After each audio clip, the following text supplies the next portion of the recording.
자, 읽어드린 본문의 말씀을 통하여서 하나님 말씀을 전해드리겠습니다. 제가 꿈을 꾸었습니다. 의미가 있는 꿈이었습니다. 저와 우리 교회 집사님 한 분이 버스 정류장에서 버스를 기다리고 있었습니다. 그런데 웬일인지 아무리 기다려도 버스는 오지 않는 것이었습니다. 아무래도 버스가 무슨 비상 사태가 생긴 것 같습니다. 이제 오지 않는 버스를 마냥 기다리다가는 날이 저물고 말 것 같았습니다. 할 수 없이 택시라도 잡아 타려고 했지만은 택시 역시 길거리에 하나도 보이지 않았습니다. 참 난감했습니다. 그런데 그때 다행히 제가 아는 한 분의 자가용이 나타났습니다. 저는 그 자가용에 올라탔습니다. 그런데 차가 얼마 가지 않아서 갑자기 큰 비가 내리더니 그만 홍수가 나서 도로가 물에 잠기게 되었습니다. 타고 간 자가용이 오도 가도 못하게 되었습니다. 아, 이거 어떡하지? 그러다가 잠이 깼습니다. 뭔가 의미가 있는 꿈이었습니다. 그래서 곰곰하게 그 꿈의 해석에 들어갔습니다. 여러분, 지금은 코비드-19으로 세계 각 나라가 비상 상황입니다.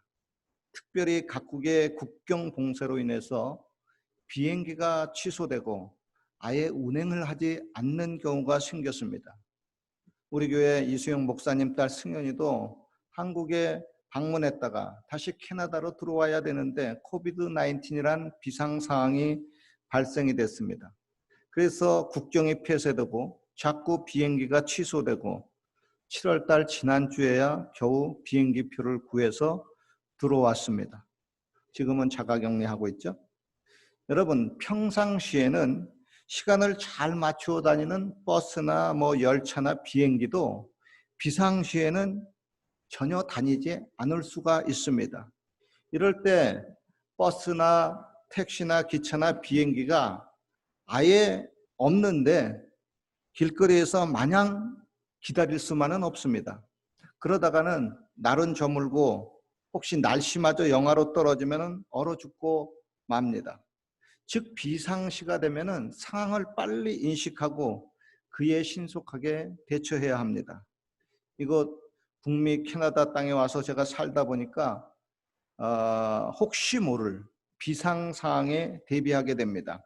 그래서 차에다가 양초, 라이터, 담요, 생수, 의약품 같은 비상 물품을 항상 배치하고 다니고 있습니다. 특별히 캘거리 겨울은 유난히 추울 때가 많이 있고 또 갑작스런 폭설로 인해서 도로가 막힐 때가 있습니다. 제가 몇 년 전에 제 딸 밴쿠버 대학에 다니기 때문에 졸업식도 있기 때문에 방문하려고 차를 타고 몰고 갔습니다. 당시에는 초겨울이 막 시작되는 때였습니다. 그런데 록시 산맥을 넘어가고 이제 돌아오는 길이었었는데 갑자기 폭설이 내리고 또 이 진눈깨비가 내려가지고 도로가 빙판길로 변했습니다. 밑에는 천길만길 낭떠러집니다. 타이어도 갑자기 갔다 보니까 스노우 타이어를 못 끼고 갔습니다. 혹시 미끄러지면 그냥 가는 겁니다. 생각하지 못한 이런 갑작스러운 비상사항이 발생했습니다. 지금 생각해도 참 아찔합니다. 여러분, 인생길에 있어서 비상상황이 생기지 않고 늘 평탄대로만 펼쳐지면 참 좋은데 때로는 우리가 원치 아니하는 비상사태가 생길 수가 있습니다. 이번 코비드-19 전염병으로 많은 사람들이 고통을 당하고 있죠. 그런데 누구도 이것은 원치 않았던 비상상황이 발생한 것입니다. 이런 비상상황을 미리 예상하고 대처가 잘 된 나라는 그래도 순탄하게 넘어가고 있습니다. 그러나 비상상황에 전혀 대처가 되지 않는 나라는 그 대가를 혹독하게 치르고 있습니다. 구약의 이스라엘 백성들이 출애굽해서 약속의 가나안 땅으로 갈 때에도 그랬습니다. 하나님이 그들을 인도했습니다. 그런데 그들의 앞길에 비상 상황이 많이 발생했습니다. 가다가 홍해수가 가로막기도 했고요. 그 많은 백성들이 먹고 살 양식의 문제도 터졌습니다. 또 물이 떨어져서 목말라 죽을 지경도 몇 번 거쳤고, 원치 아니하는 적과의 전쟁도 치러야만 했습니다. 그런데 그런 비상사태가 발생할 때마다 이스라엘 백성들에게 노예 근성이 나타났습니다. 즉 비상사태가 발생하면 지도자와 백성들이 서로가 힘을 합쳐서 하나님 앞에 기도하고 이를 극복해야 되는데, 이스라엘 백성들은 그러지 못했습니다. 오히려 하나님을 원망하고 지도자 모세를 비난했습니다. 얼마 전까지만 해도 하나님이 기적을 보여주니까 할렐루야 하고 하나님을 노래하고 신나게 찬양을 했었습니다. 그런데 난데없는 비상 상황이 발생하니까 그 좋아 보였던 믿음이 모두가 다 꽝이 돼버리고 말았습니다. 그래서 진짜 친구는 어려울 때 알 수 있다고 했습니다. 마찬가지로 저와 여러분의 믿음도 어려운 상황이 터질 때 보면은 참모습을 볼 수가 있습니다. 이번 코비드-19 전염병 사태가 터지니까 여러 성도님들의 모습이 보입니다. 혹시 아이고 잘 됐네, 이제는 합법적으로 교회 안 나와도 되겠네, 할렐루야 하시는 분은 없겠죠. 여기에 나오신 분은 그런 분 없을 테고, 온라인으로 예배를 드리는 분도 그러지는 않을 것입니다. 그러나 이번 비상 사태로 말미암아 그 믿음이 조금 있었는데 그 간당간당한 그 믿음의 모습조차 아예 없어져 버리고 믿음이 폭삭 가라앉은 분들도 여럿이 보입니다. 이대로 가다가는 정말 안 됩니다. 빨리 그들도 예배를 회복해야 하고 기도도 해야 되고 떨어진 믿음도 되찾아야 됩니다. 그런데 코비드-19 전염병은 세계적으로 여전히 기세를 올리고 있습니다. 단기간에는 이 비상사태가 끝날 것 같지가 않습니다. 이제는 비상사태가 점차 저와 여러분들의 일상생활이 돼버리고 말았습니다. 이 코비드-19 전염병이 아직은 활동 중이지만은 저와 여러분들은 먹고 살기 위해서 여전히 슈퍼스토어 가야 되고 월마트, 코스코 같은 쇼핑몰을 계속 가야만 합니다. 물론 가기 싫죠. 위험합니다. 그래도 할 수 없이 먹고 살아야 되니까 마스크를 끼고서라도 가야만 합니다. 때로는 제가 보니까 어린 아이들까지 데리고 쇼핑몰에 오는 부모님이 있어요. 그런데 보니까 부모도 자녀도 모두 마스크를 쓰지 않았습니다. 아유 이건 뭐야, 아유 주여 이거 어찌하오리까. 그러면 교회의 경우는 어떤가요? 그리고 예배의 경우는 어떤가요? 위험을 무릅쓰고 교회에 와서 여전히 힘차게 찬양하고 주여 하고 통성으로 막 기도해야 될까요? 아니면 1년이고 3년이고 5년이고 코비드-19 전염병이 사라질 때까지 교회 문을 닫고 기다려야만 할까요? 물론 반기독교인들이나 불신자들은 이참에 교회 문 다 싹 닫아라 하고 말을 합니다. 그러나 기독교 문화에 기초하여 세워진 서양 나라나 캐나다 같은 나라들은 이런 비상시대에 맞춰서 교회도 지침이 내려옵니다. 그래서 여기 캐나다 엘버타 정부도 코비드-19 추이에 따라서 이전에 15명 이내로 예배 인원을 제한하고 또 얼마 전에는 50명 이내로 제한을 하고 이제는 좀 괜찮아지니까 인원 제한을 풀고 있습니다.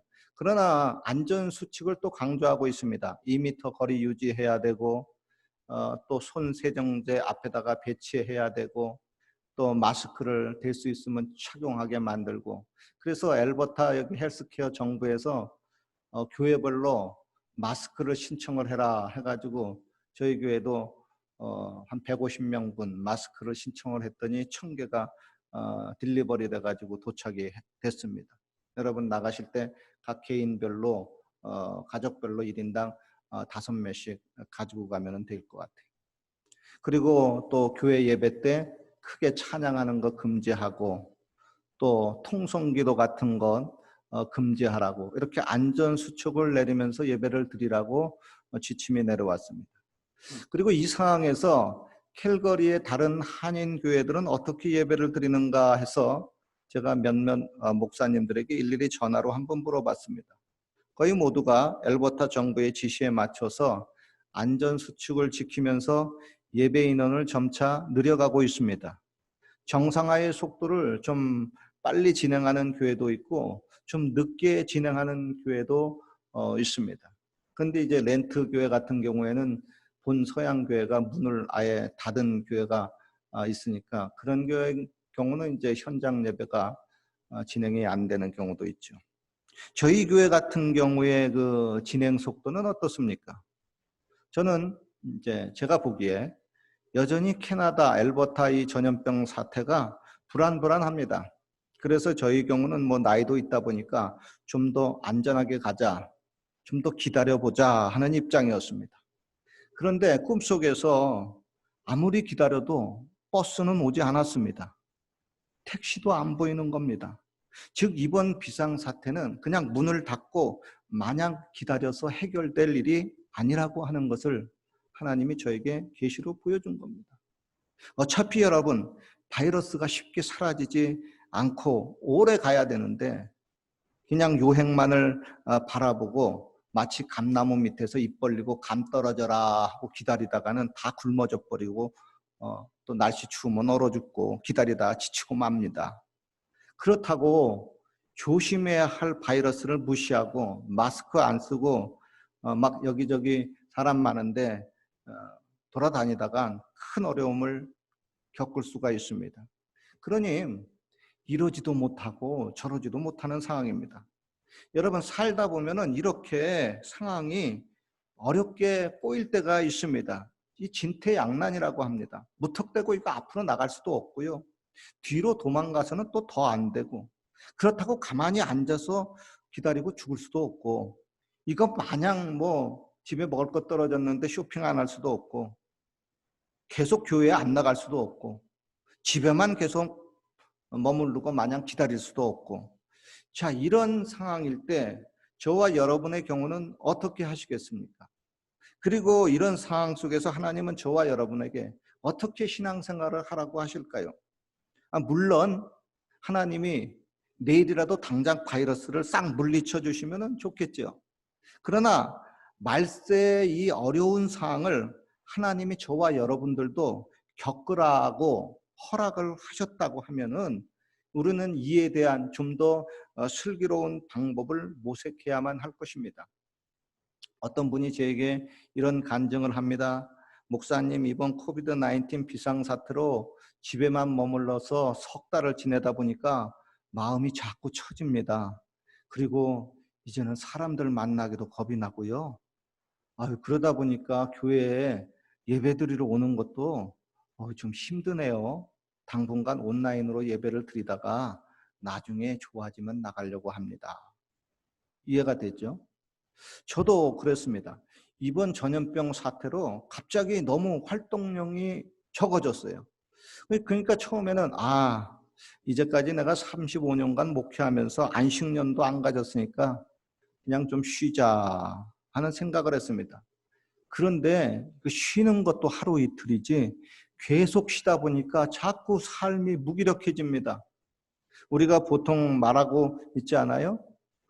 서면은 앉고 싶고 앉으면은 눕고 싶고 누우면 또 졸음이 와서 자고 싶고 자꾸 자다 보면은 계속 잠만 들고 그래서 결국 삶이 무기력해지고 나중에는 우울증 현상이 올 수 있다고 하는 겁니다. 그렇다고 뭐 내일 당장 전염병이 사라져서 마음껏 막 야호하고 뛰쳐나가고 활동할 수도 없고 자 이런 경우에 자기 스스로 활동량을 좀 조절해야 합니다. 자기 체질에 맞게끔. 그래서 제가 교회 일부러 나와서 울타리도 좀 다듬고 잡초도 민들레도 좀 뽑고 청소도 하고 그러다가 모기에 또 몇 방 물려보고 요즘 요 녀석들이 바이러스 때문에 독이 올랐구나 이것들도 좀 깨달아 알기도 하고 그리고 또 몇 시간 동안 땀을 흘리고 노동을 하다 보니까요 몸은 지치고 또 손마디는 좀 아프지만 마음은 상쾌하고 밥맛은 또 좋아집니다. 그래서 또 성경을 깨달아요. 하나님이 타락한 아담에게 이렇게 말했어요. 아담아, 내가 얼굴에 땀이 흘러야 식물을 먹으리라. 혹시 여러분 중에 요즘 밥맛이 없어지고 삶이 좀 기분이 우울하신 분이 있습니까? 그런 분은 일부러 땅을 파고 노동을 하든지 운동을 하든지 일단 땀을 좀 흘려보십시오. 그러면은 몸과 마음이 좀 상쾌해질 겁니다. 어떤 교회에서 한 성도님이 목사님에게 이렇게 얘기했어요. 목사님, 이번 사태로 인해서 교회 몇 달간 못 나오니까 마음이 폭삭 가라앉더라고요. 그런데 오늘 이렇게 교회에 나와서 마스크라도 쓰고 예배를 드리니까 한결 마음이 좀 좋아집니다. 사랑하는 성도 여러분, 이제 우리는 이 전염병과 좀 더 장기전을 준비해야만 합니다. 때로는 여러분 방어적으로 대처해야 되고 때로는 좀 더 공격적으로 대처를 해야 되고 그때그때 상황에 맞춰서 대처를 해야만 합니다. 그냥 손 놓고 마냥 기다리다가는 결국 버스는 오지 않습니다.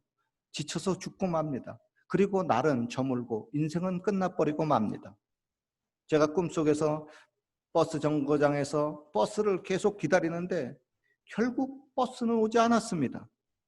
택시도 다니지 않았습니다. 목적지에 갈 수가 없습니다. 다행히 마침 아는 사람이 자가용이 와가지고 그 차를 타고 갔습니다. 그런데 가다가 보니까 또 갑자기 큰 비가 내려서 도로가 막혔습니다. 또 예상치 못한 비상사태가 발생한 겁니다. 그리고 잠에서 깨어나서 제가 기도했습니다. 주여, 이런 예상치 못한 비상사항이 발생하지 않도록 미리미리 피할 길을 내어 주십시오. 여러분, 우리는 인간의 능력과 지혜로 도저히 감당하지 못하는 또 다른 비상사태가 우리들의 앞에 터지지 않도록 하나님 앞에 도움을 미리미리 구해야만 합니다. 요즘 중국 남부에서는 큰 홍수가 났습니다. 그래서 3천만 명 이상의 많은 이재민이 발생했다고 합니다. 그런데 더욱 긴장되는 것은 세계 최대의 댐인 샨샤댐이 부실공사로 인해서 붕괴할지도 모른다고 하는 것입니다. 만약에 이 샨샤댐이 붕괴되면 중국에서 4억 명에서 6억 명가량의 이재민이 발생할 수 있다고 하는 것입니다. 이런 상황 속에서 늘 나오는 말은 인간이 어찌할 수 없는 그런 천재지변은 할 수 없지만은 적어도 인재, 즉 인간의 실수로부터 나오는 재난은 막아보자고 하는 겁니다. 여러분, 성경은 말세는 재난의 시대라고 했습니다. 이때 우리는 더욱더 하나님 앞에 기도해야 합니다. 하나님, 이 재난을 막을 수 있는 지혜도 주시고 이 재난 속에서 영육간에 강건하게 살 수 있도록 저희들을 지켜주시고요. 이 재난 속에서 믿음을 잃지 않고 또 바른 신앙생활을 할 수 있게 해주세요. 그리고 앞으로 있을 더 큰 재난은 저희가 좀 피할 수 있도록 해주세요 하고 기도해야 됩니다. 오늘 본문은 말씀합니다. 오직 나의 의는 믿음으로 말미암아 살리라. 또한 뒤로 물러가면 내 마음이 저를 기뻐하지 아니하리라. 그러나 여러분, 출애굽한 이스라엘 백성들은 어려운 상황이 닥치면 믿음을 포기하고 항상 뒤로 물러갔습니다. 다시 애굽으로 돌아가자고 했습니다. 하나님은 그러한 그들이 다수를 기뻐하지 아니했습니다. 그러나 여호수아와 갈렙은 믿음을 포기하지 않고 오히려 어려움을 극복하고 백성들에게 용기를 불어넣어 주었습니다. 그리고 결국 약속의 가나안 땅에 들어갈 수가 있었습니다. 저와 여러분, 우리도 이번 코비드-19로 여러분 믿음을 포기하고 뒤로 후퇴하면 안 됩니다. 마냥 기다릴 수만은 없습니다. 시간은 이제 우리 편이 아닙니다. 본문은 말씀합니다. 우리는 뒤로 물러가 침륜에 빠질 자가 아니요 오직 영혼을 구원함에 이르는 믿음을 가진 자니라. 저와 여러분이 바로 내가 믿음을 가진 사람들입니다. 고로 우리는 어떤 어려운 비상 상황이 닥쳐도 우리의 믿는 하나님이 우리를 도와주실 것을 굳게 믿습니다. 결론입니다. 우리는 이 땅에서 믿음으로 살아가고 있습니다. 믿음이 떨어지고 믿음이 식어지고 믿음이 사라지면은 우리는 죽고 맙니다. 영원히 멸망을 당하고 맙니다. 고로 아무리 어려운 상황이 닥친다 할지라도, 때로는 이와 같은 비상 상황이 발생한다 할지라도 절대로 믿음이 후퇴하지 말고 계속 믿음의 전진을 하시기를 주님의 이름으로 축원합니다. 기도드리겠습니다.